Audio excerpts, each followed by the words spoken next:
Zdravím vás pri sledovaní tohto videa. V tomto videu sa pobavíme trošku o niečom inom. Sice pobavíme sa aj o tomto zdroji, ktorý mám, ale pobavíme sa o rentabilite opravy náhradných dielov do televízora. Mnoho ľudí mi píše, chce nejakú radu, chce nejak posunúť, kde by mohla byť chyba, a veľa ľudí mi nepošle ani podklady. Základné podklady, ktoré človek potrebuje k tomu, aby niečo niekomu poradil, nie je len typ zdroja, hodím niekomu a chcem od neho výsledok.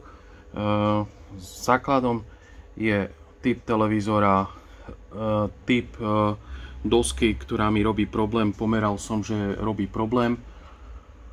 A následne porucha, ktorá ju spôsobila. Pokiaľ to neviem to od zákazníka, neviem to od dotyčného, tak žiadam si to od neho, ako porucha nastala. Porucha nastala pri búrke, porucha nastala z ničoho nič.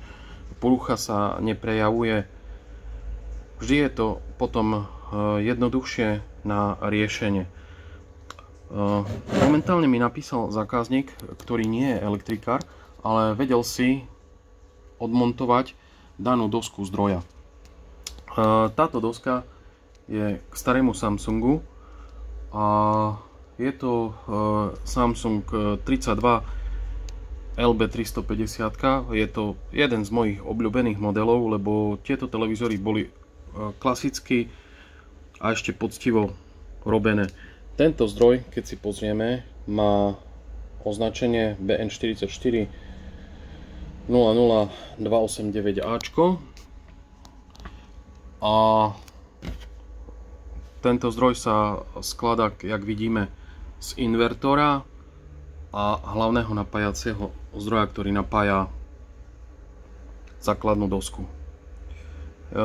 Jednoduchý test, ktorý si môže urobiť každý mechanik, je odpojenie zdroja od základnej dosky. Tým pádom by sa malo rozsvietiť podsvietenie. V tomto modele je trubicové podsvietenie.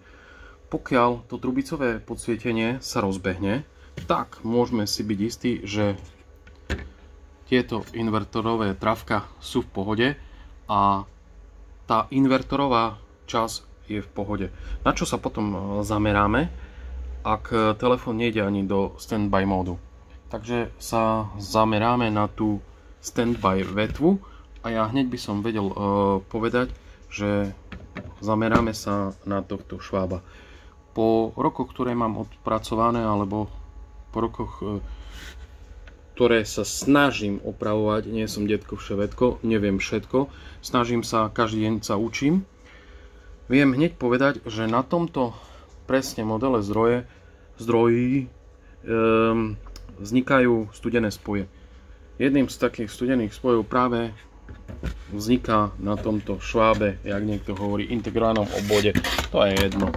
Hovorte si tomu, ako chcete.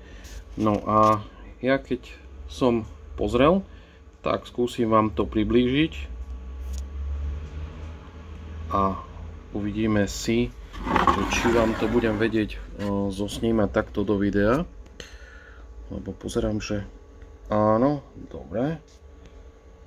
No a už vidíme klasický studený spoj. Zoberiem si tu nejaký šrubovák alebo pinzetku. Hop, kde ťa mám? No, toto bude trošku zložité, nakoľko kamerujem z ruky. Hop, kde si?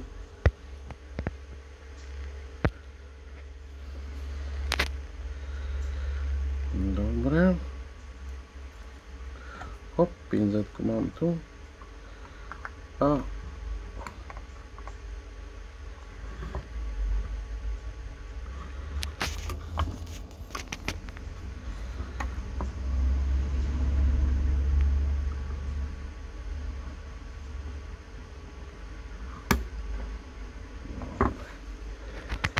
tak asi na kameru si to veľmi neukážeme. Tak ale je tam klasický studený spoj. Prepajkovaním tohto spoja samozrejme získame opravu takéhoto zdroja. Nemusíme ísť do nového zdroja, nemusíme zháňať po internete a jednoduchá oprava je na svete. Dúfam, že vás toto videjko aspoň trošku posunulo. Keď chcete, dajte zdieľanie. Keď chcete, môžete dať ďakujem. Dal som už aj spoplatnenie nejaké kanála. To 1 euro si myslím nikoho nezabije. Mňa to možno potom poteší na pive. Pekný deň.